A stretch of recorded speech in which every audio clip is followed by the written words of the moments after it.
सामीन हजरात, अस्सलामु अलैकुम वरहमतुल्लाहि वबरकातुह।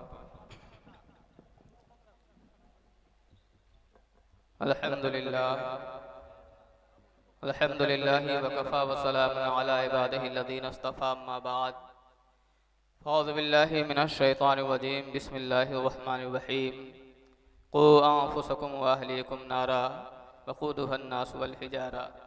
आमन्तु बिल्लाहि सदक़ल्लाहु मौलानल अज़ीम व बल्लगनाहु रसूलुहुन नबियुल अमीनुल करीम व नहनु अला ज़ालिका लमिनश शाहिदीन व शाकिरीन वल्हम्दुलिल्लाहि रब्बिल आलमीन। हज़रात, आप देख रहे हैं मिंबर नूर पे मुवक्कर उलमाए कराम तशरीफ़ फरमा हैं।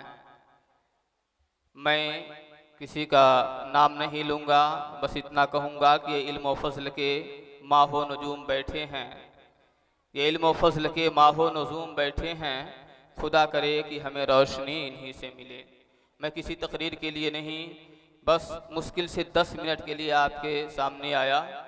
एक बार दरूद पाक पढ़ें, फिर मैं अपनी बात को आगे बढ़ाऊँ। अल्लाहुम्मा सल्ली अला सय्यदना शफ़ीआना नबीना मौलाना मुहम्मद मुबारक सल्लिम सलातुम व सलामन अलैका सय्यदी या रसूलल्लाह सल्लल्लाहु तआला अलैहि वसल्लम। बिस्तरे गफलत से उठे गाफिल खुदा के वास्ते, बिस्तरे गफलत से उठे गाफिल खुदा के वास्ते, कर मुहैया कुछ रोज़े जज़ा के वास्ते। बिस्तरे गफलत से उठे गाफिल खुदा के वास्ते, कर मुहैया कुछ रोज़े जज़ा के वास्ते। हद भी है हर चीज़ की, आखिर कहाँ तक सोएगा। हद भी है हर चीज़ की, आखिर कहाँ तक सोएगा। आज यूं सोया है तो कल हाथ मल के रोएगा। आज यूं सोया है तो कल हाथ मल के रोएगा। और जागना है तो जाग ले अफलाक के साए तले, जागना है जाग ले अफलाक के साए तले। हश्र तक सोना पड़ेगा खाक के साए तले। हज़रात, मैंने खुतबे के बाद जिस आयत करीमा को तिलावत करने का शरफ हासिल किया, रब तबारक व तआला ने फरमाया क़ू अन्फुसकुम व अहलीकुम नारा वक़ूदुहा अन्नासु वल हिजारा, जिसका मतलब है कि अपने आप को भी और अपने अहल व अयाल को भी जहन्नम के आग से बचाओ, जिसके ईंधन आदमी और पत्थर है। और यही पैगाम लेकर के आज तंजीमुल मकातिब वल मसाजिद जिला महाराजगंज आपके गांव में पहुंची है। हमारा यहां आने का मकसद क्या है? मैं जहां तक जानता हूं, आपके इमाम पैकर खुलूस मोहब्बत हजरत अल्लामा व मौलाना सद्दाम हुसैन कादरी साहब ने आपको बताया होगा कि हमारा मिशन क्या है, हमारा पैगाम क्या है। क़ू अन्फुसकुम व अहलीकुम नारा वक़ूदुहा अन्नासु वल हिजारा। ए लोगों, अपने आप को भी बचा लो, अपने अहल व अयाल को भी बचा लो जहन्नम की उस आग से जिसके ईंधन आदमी और पत्थर है। आज जब हम अपने माशरे का एक तायराना मुताला करते हैं, अपने माशरे पर एक नजर डालते हैं, तो मुख्तलिफ किस्म के बुराइयां, मुख्तलिफ किस्म की बेहयाइयां हमारे माशरे में घर कर चुकी हैं। कौन कौन सी बुराइयां हैं इसे कहने की जरूरत नहीं है, हम में से हर एक जानता है। ज्यादा तफसील में नहीं जाऊंगा चूंकि वक्त नहीं है। एक बड़ी अहम बीमारी और एक अलमिया हमारी कौम का, कि आज हमारे कौम के नौजवान, हमारी नई नस्ल बड़ी तेजी के साथ इर्तिदाद की तरफ माइल है। अपने मजहब को छोड़ करके गैरों का दामन पकड़ रही है, गैरों के वहां पनाह ढूंढ रही है, अपने मजहब से मुनहरिफ हो रही है। इसकी वजह क्या है? इसकी वजह उलमाए कराम बयान फरमाएंगे। जहां बहुत सारी इसकी वजूहात हैं, उसकी एक बड़ी वजह यह है कि आज हमारे जो नौजवान अपने दीन से मुनहरिफ हो रहे हैं, उनकी तालीम और तरबियत इस्लामी माहौल में नहीं हुई। अगर उनकी तालीम और तरबियत इस्लामी माहौल में हुई होती, इब्तदाअन अगर उन्हें दीन का दर्स दिया गया होता, इब्तदाअन अगर उन्हें कुरान पढ़ाया गया होता, इब्तदाअन उन्हें शरीयत की तालीम दी गई होती, तो ये नौजवान बड़े होकर के अपने मजहब पे कारबंद होते, अपने शरीयत पे अमल करने की कोशिश करते, वरना ये नौजवान किसी दूसरे मजहब के जानिब कभी नजर उठा करके देखना भी गवारा ना। लेकिन आज बड़ी तेजी के साथ हमारी नौजवान नस्ल अपने मजहब से मुनहरिफ हो रही है।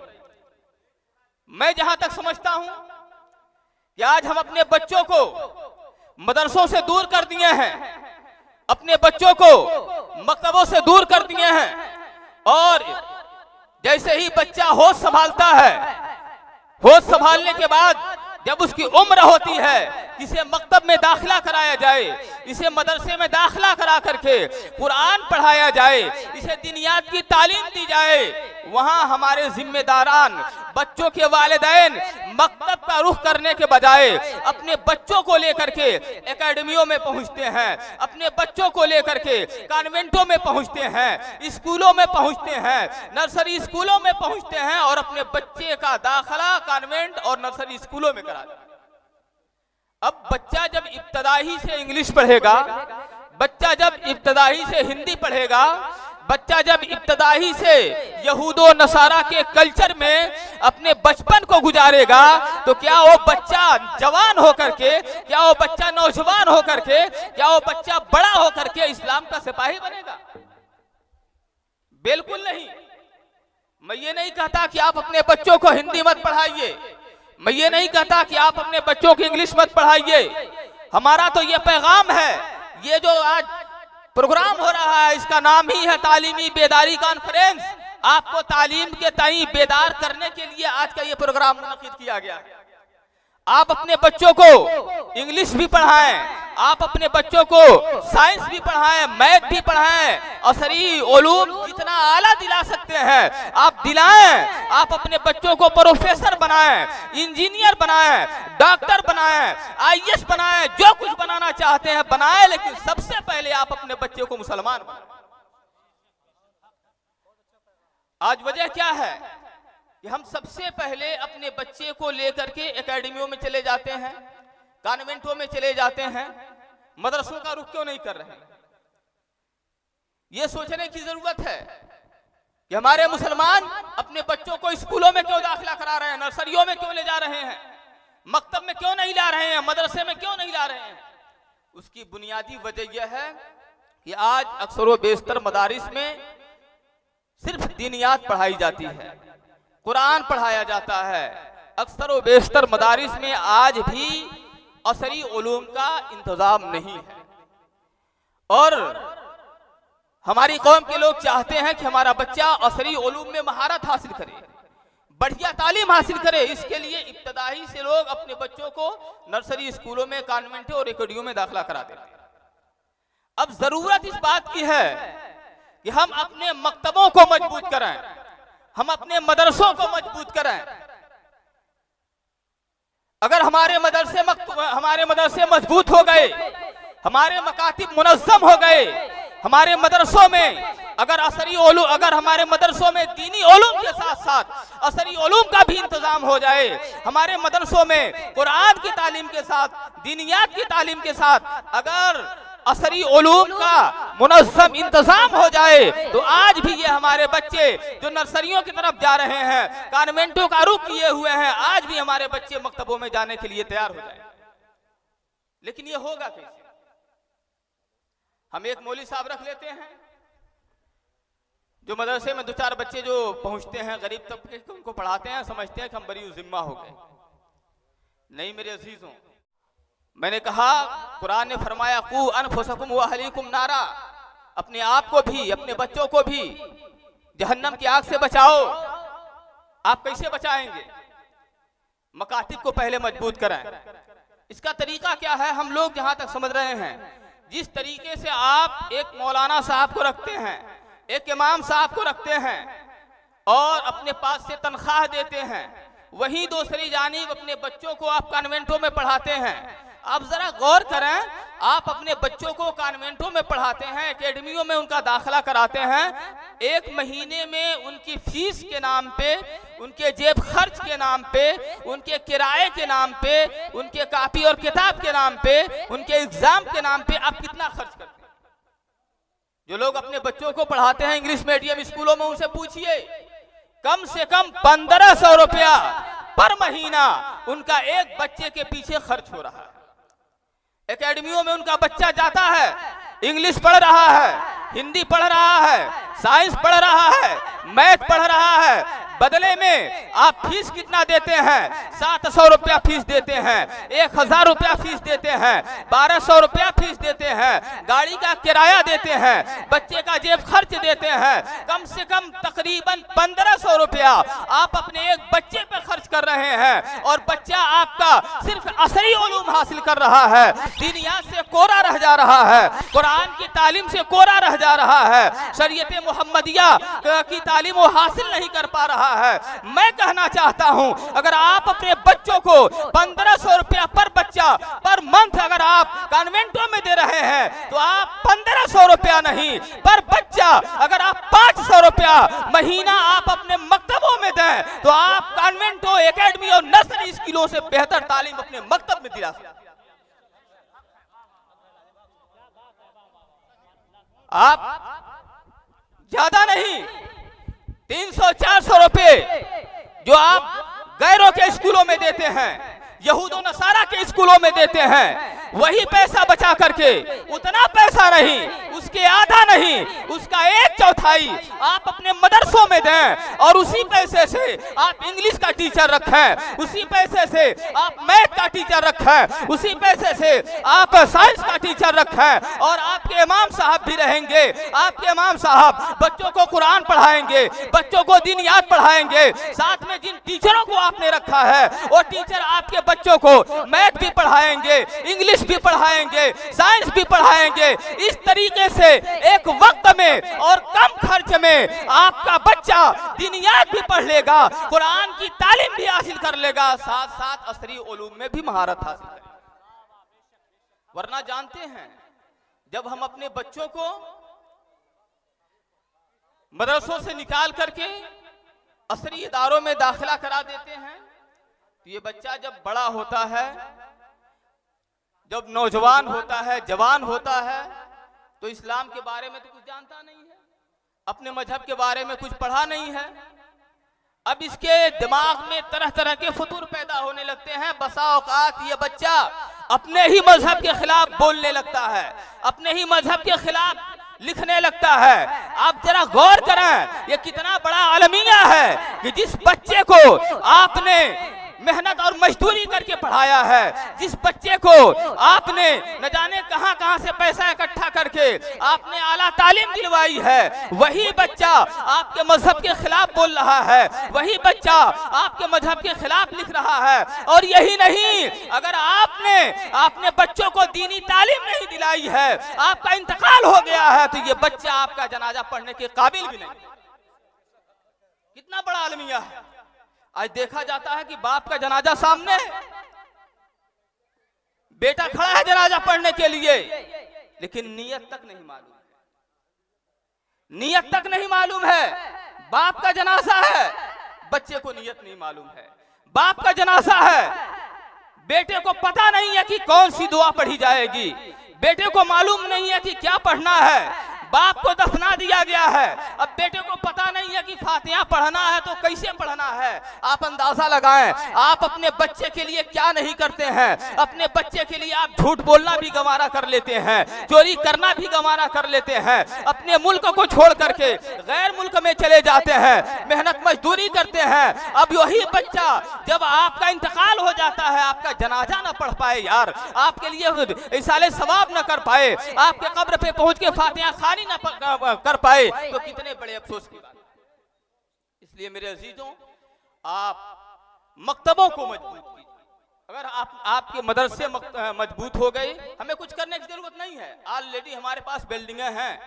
अक्सर गांव में मकतब की बिल्डिंग होती है ना, अक्सर गांव में बिल्डिंग है। हमें बिल्डिंग बनाने की जरूरत नहीं है, कमरा बनाने की जरूरत नहीं है, सब कुछ ऑलरेडी हमारे पास मौजूद है। थोड़ी सी तवज्जो करने की जरूरत है। हम जो पैसा गैरों के स्कूलों में देते हैं, वहां ना दे करके वही पैसा हम अपने मदरसों में दे करके बेहतरीन असातिज़ा रख सकते हैं, बेहतरीन टीचर रख सकते हैं और उनके जरिए हम अपने बच्चों को आला तालीम दिला सकते हैं। ये हमारा पैगाम है। इसके साथ ये जितने अइम्मे कराम बैठे हुए हैं,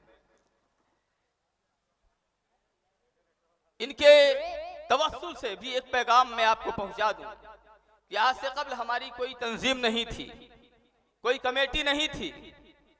अइम्मे इकराम के साथ बहुत सारी ज्यादतियां होती थी।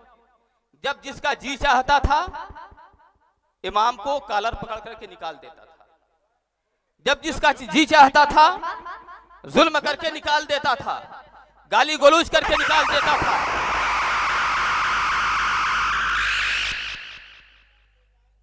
आपने सुना होगा बारहा, आपके गांव का भी मामला होगा, अगर किसी से इमाम साहब की अनबन हो गई तो डायरेक्ट धमकी किया जाता है, जबले ही रही है तबले हम तनख्वाह ना देंगे। होता है ना? और ऐसा होता है, लोग तनख्वाह नहीं देते हैं और उनका काम नहीं रुकता था।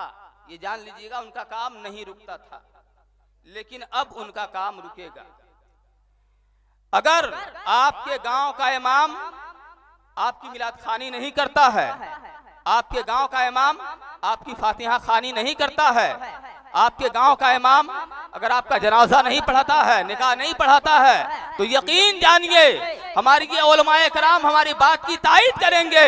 अगर आपका इमाम आपका काम नहीं करता है तो फिर हमारा कोई इमाम आपका काम करने के लिए नहीं आएगा। इतना जान लें, अइम्मा इकराम की ताज़ीम करें। एक चीज और बताएं, अगर इमाम भी तो इंसान ही होते हैं, उनसे भी गलती हो सकती है। अगर अइम्मे हमारे इमामों में किसी के अंदर कोई खामी है तो आप फौरन बाहर नहीं करें, आप कम से कम 15 दिन पहले उनको नोटिस दें, इमाम साहब आपके अंदर ये कमी है, आप अपने कमी को दूर कर लीजिए वरना आपको निकाल दिया जाएगा। अगर 15 दिन के अंदर इमाम अपनी कमी को दूर नहीं करते हैं तो आपको अख्तियार है कि आप इमाम को निकाल दें, वरना अगर वो कमी को दूर कर लेते हैं तो आपको कोई अख्तियार नहीं है कि आप इमाम को निकाल दें। इसी तरीके से हमारे माशरे में नाच गाने का बड़ा रिवाज है, नाच गाने का बड़ा रिवाज है। जरा अल्लाह तबारक व तआला ने क्या नवाजा कि हम शादी करते हैं तो ऑर्केस्ट्रा मंगा लेते हैं, शादी करते हैं तो नचनियों को मंगा लेते हैं और मंगाने के बाद खूब धूमधाम के साथ हम बारात निकालते हैं और फिर मौलाना साहब को मजबूर करते हैं, नहीं मौलाना साहब निकाह आपको पढ़ाना ही है। और इससे पहले यह होता था कि अगर कोई मौलाना साहब इस तरह की तकरीब से किनारा कसी अख्तियार कर लेते थे, या जिस तकरीब में नाच होगी, जिस तकरीब में गाना होगा, हम ऐसी तकरीब में शिरकत नहीं करेंगे, हम निकाह नहीं पढ़ाएंगे, हम मिलाद खानी नहीं करेंगे, हम अकीका नहीं करेंगे। अब एक इमाम ने तो किनारा कसी अख्तियार कर लिया, लेकिन दूसरे इमाम साहब पहुंच करके मिलाद खानी भी कर देते थे, निकाह भी पढ़ा देते थे, उसका अकीका भी कर देते थे। लेकिन अब ऐसा होने वाला नहीं है। अगर आप अपने शादियों में, आप अपने बच्चों के अकीकों में, उनके खतरों में अगर गैर शरई रसूमात को दाखिल करते हैं, नाच गाने की महफिलें मुनाकिद करते हैं, तो हमारा कोई इमाम ना आपका निकाह पढ़ाएगा, ना हमारा कोई इमाम आपका अकीका करेगा, ना हमारा कोई इमाम आपके वहाँ मिलाद पढ़ेगा।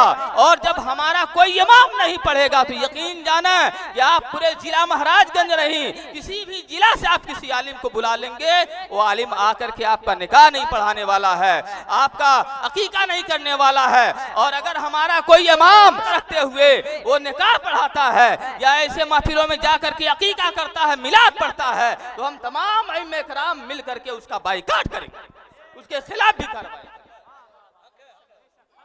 नारे तकबीर, नारे तकबीर, नारे रिसालत, तालीमी बेदारी कॉन्फ्रेंस, नारे तकबीर। माशाअल्लाह, बहुत खूब, सुभान अल्लाह। आज ये अइम्मे इकराम जो इकट्ठा हैं, सबका यही पैगाम है, सबकी नुमाइंदगी करते हुए मैंने ये सब बयान कर दिया।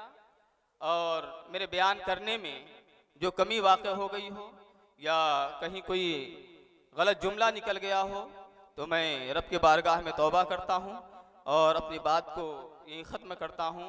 क्योंकि ये लोग जितने आए हुए हैं, मैं आपको बता दूं, इमाम साहब ने आपको बताया होगा कि ना कोई नजराने की ज़रूरत है, ना किसी पैसे की ज़रूरत है, बस एक जज्बा है, एक हौसला है कि हमारा माशरा बुराइयों से पाक हो जाए। इसी जज्बे के तहत ये तमाम इमाम कराम आए हुए हैं।